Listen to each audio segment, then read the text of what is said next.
In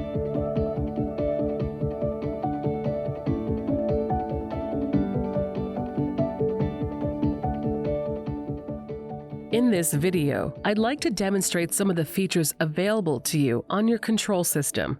We're going to begin with an overview of the input and output test and monitoring screen.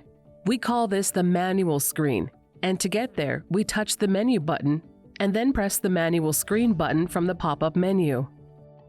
Manual screens. First, notice the section labeled Coil Processor. These are for the first machine after the uncoilers, decoilers. You are seeing the state of outputs in the colored background, and you are seeing the state of the inputs with the white background. There are some exceptions to this.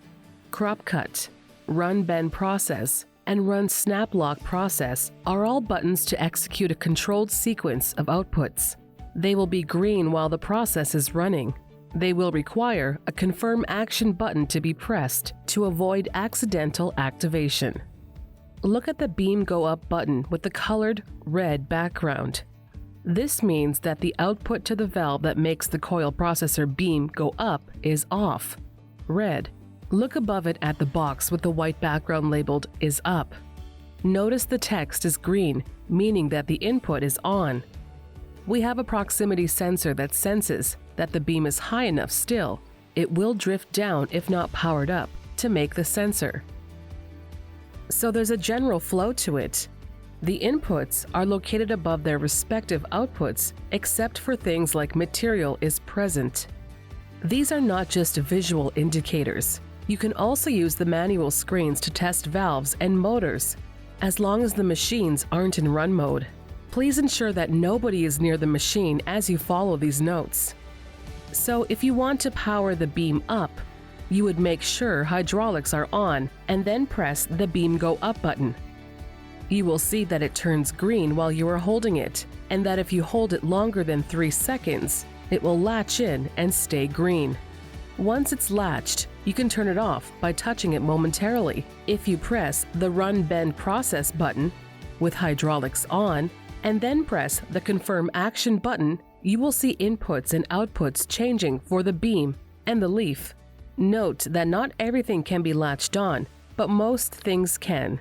Note also that when you touch an output button, the valve will energize or motor will turn only as long as you touch it, unless it latches after 3 seconds. For instance, the notches take time to cut through the material. If you're trying to test a notch, if you just touch the button, it'll start the stroke, but it won't stroke all the way. It's only on while you're touching it.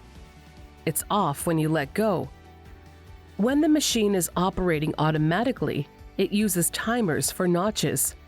When you touch it, you need to hold that at least long enough, so most things need at least a half second. You'll get a feel for the sound with experience. This screen can also help with troubleshooting. Let's say you put the processor in run mode, and instead of saying waiting for feed initiate down in the status bar, you get nothing.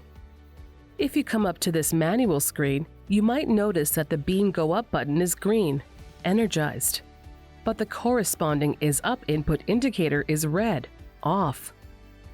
This lets you know that earlier the beam is restricted or the sensor is out of adjustment, or you have a wiring or input problem. If it's being told to go up, but isn't seeing that it's up, think of what might be causing that scenario. If you were to go to the diagnostic screen and look at the processor section, you would see that the home state is something other than 10, idle. This also gives you an idea of what is hung up. The processor is trying to initialize outputs and confirm everything is ready to go, but it can't confirm the beam is up. So you could have somebody else run the machine and watch the manual screens to get a feel for how the machine works normally. Then this screen can help you do some diagnostics when it behaves differently. If you press the manual line screen button, you will get the manual screen for the rest of the line, if you have more than a starter line. Notice this is essentially laid out just like the line. You had the first screen, which was the processor and uncoilers. Then on the manual line screen, you start at the top left with the next piece of equipment. So you've got your coils, then your processor, then your mark.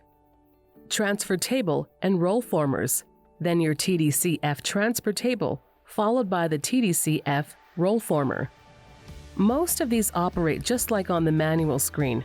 Colored backgrounds are outputs, and white backgrounds are inputs, and you can just touch to test and hold to latch. When available, anything that will start a controlled process will require a confirm action.